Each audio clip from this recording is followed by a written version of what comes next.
Ukraine NATO के साथ नहीं जाना चाहिए, इसीलिए रशिया ने उनके ऊपर आक्रमण किया हुआ है। पिछले कुछ दिनों से लड़ाई शुरू है। फिलहाल वहाँ की स्थिति क्या है, इस बारे में बात करेंगे। हमारे साथ लेफ्टिनेंट जनरल वीजी खंडारे है, जो कि भारत के पूर्व मिलिट्री एडवाइज़र रह चुके हैं। सर, क्या कहेंगे कि आज की स्थिति क्या है? जिस प्रकार से नुकसान यूक्रेन का ज़्यादा हो रहा है, इस तरह की खबरें आ रही है, दोनों देश में पड़ना किसका भारी है? जो रूस ने सैन्य आक्रमण किया है यूक्रेन के ऊपर, अभी 5-6 दिन की लड़ाई हो चुकी है और इसमें दोनों साइड्स का नुकसान काफ़ी ज़्यादा हुआ है। जो वीडियोस वहाँ से बाहर आ रहे हैं, जो चित्र वहाँ से बाहर आ रहे हैं और जो दोनों देशों की सरकारें हमारे मिनिस्ट्री ऑफ एक्सटर्नल अफेयर्स को एक रिपोर्ट देते हैं या एक इनपुट देते हैं कि इस तरह की उन्होंने अपने शत्रु देश के ऊपर नुकसान पहुंचाया है। अब उसमें से कितना सही होता है, कितना गलत होता है, ये तय करना यहाँ से बैठ के हम लोगों के लिए काफ़ी मुश्किल होता है। लेकिन फिर भी अगर हम मान के चलें कि ये पिछले इतने दिनों से ये लड़ाई चल रही है, वो किस निष्कर्ष पे पहुंची है?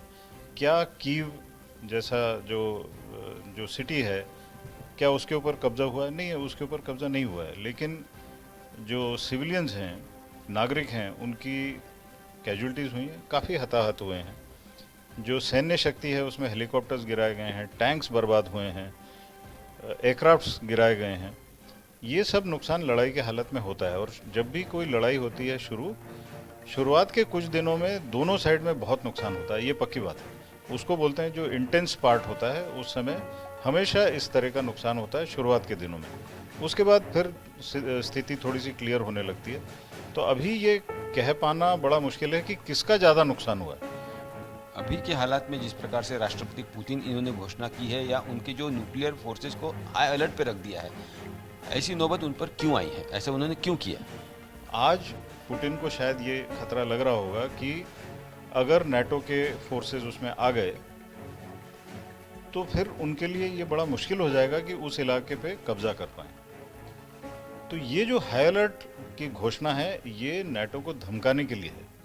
ये उनको धमकाने के लिए इसलिए है कि अगर आपने यूक्रेन में अपनी सेना उतारी तो मैं कुछ भी कर सकता हूँ। फरवरी 24 को जब उन्होंने यूक्रेन पे हमला करने की घोषणा की थी, उस समय उन्होंने ये भी बोला था कि जो बाकी देश हैं, जो बाहर के देश हैं, जिसको हम थर्ड पार्टी कहते हैं, वो ये जान लें कि अगर उन्होंने इसमें दखल देने की कोशिश की तो वो ऐसी कोई कार्रवाई करेंगे जो आज तक इतिहास में किसी ने नहीं देखी है। और उसके बाद ये अभी पिछले 1-2 दिनों में ये इस तरह से हाई अलर्ट बोला गया है। तो ये बिल्कुल उनके प्लानिंग के मुताबिक वो ये सब कार्रवाई कर रहे हैं। जैसे हमने कुछ मीडिया रिपोर्ट्स में देखा था कि नाटो के हवाई जहाज पोलैंड और रोमानिया इन एरियाज़ में एयर स्पेस के ऊपर उड़ रहे हैं। तो इन सब चीज़ों को देखते हुए पुतिन ने शायद ये समझा होगा कि हो सकता है ये लोग अब इसके अंदर इंटरवीन करेंगे। तो इसलिए उन्होंने नाटो फोर्सेस को एक चेतावनी दी है कि आप हमारे दोनों की लड़ाई के बीच में नहीं मत आइए, और अगर आएंगे तो हो सकता है हम न्यूक्लियर वेपन्स का इस्तेमाल करें।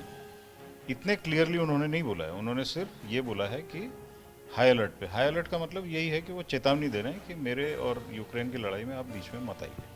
तो ये बताइए कि नाटो अगर चाहता है कि यूक्रेन उनके दल में शामिल हो जाए, तो वो इंतज़ार किस बात का कर रहे हैं? अगर उन्हें यूक्रेन चाहिए तो उन्होंने तो मदद करनी चाहिए थी। नाटो फोर्सेस ने अब तक 4 दिन हो गए हैं, तो अब तक इस युद्ध में उन्होंने भी शामिल हो जाना चाहिए था।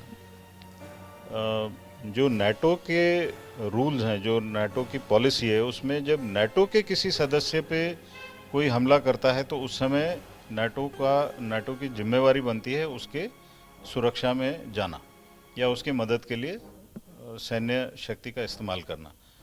यूक्रेन मेंबर नहीं है, यूक्रेन को मेंबर बनना है। नाटो हमेशा से कई सालों से ये अनाउंस करता रहा है कि यूक्रेन को वो मेंबर बनाना चाहते हैं, लेकिन बनाया नहीं है। जब तक वो बनाते नहीं है तो उनके ऊपर ऐसा कोई दबाव नहीं है कि उनको यूक्रेन की मदद के लिए जाना ही है।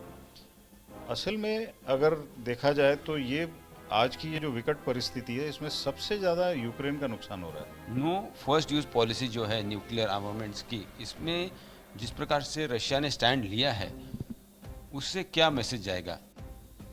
नो फर्स्ट यूज़ पॉलिसी आमतौर पे उसका मतलब ये है कि जब तक हमारे देश के ऊपर हमारा एग्जिस्टेंशियल थ्रेट नहीं होगा तब तक हम उसको इस्तेमाल नहीं करेंगे। इसका मतलब अगर मान लीजिए कोई देश है और उसकी राजधानी या उसका काफ़ी इलाका कैप्चर हो रहा है और उनको लगता है कि अब इसके बाद हम बच नहीं पाएंगे, तो वो देश अगर न्यूक्लियर पावर है तो वो इस्तेमाल करेगा।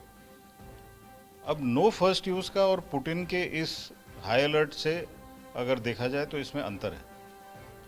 आज रशिया के ऊपर ऐसा कोई एग्जिस्टेंशियल थ्रेट नहीं है जिसकी वजह से वो इस हथियार का यूज़ करे। और उन्होंने वैसे एक्चुअली ये नहीं बोला है कि वो इस्तेमाल करने वाले, उन्होंने बोला है हाई अलर्ट पे रहने के लिए। कुछ महीने पहले पुतिन ने 4 कंडीशंस लगाई थी कि अगर ये 4 कंडीशन में से कोई भी कंडीशन वायलेट होगी तो वो न्यूक्लियर हथियार का इस्तेमाल कर पाएंगे या करेंगे और वो उसको फिर वाजिब ठहराएंगे।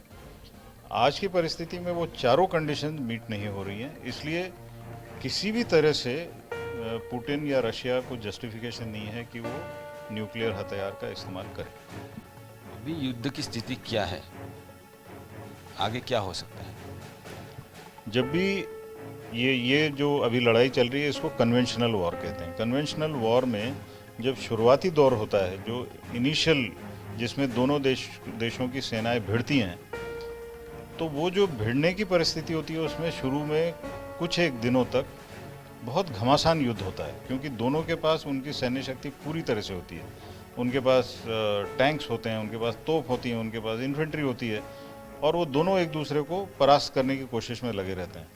तो शुरुआती कुछ दिनों में दोनों देशों का खूब नुकसान होता है, लेकिन इस शुरुआती दिनों में कन्फ्यूजन भी बहुत रहता है। दोनों देश ये क्लेम करेंगे कि हमने इतना नुकसान पहुंचाया, दूसरा कहेगा हमने इतना नुकसान पहुंचाया, और ये परिस्थिति क्लियर तभी होती है जब दोनों में से एक देश का पलड़ा बिल्कुल नीचे जाने लगता है। मेरे ख्याल से अभी भी वो स्थिति नहीं है।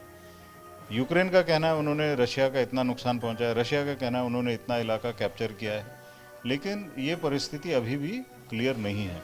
आगे क्या होगा?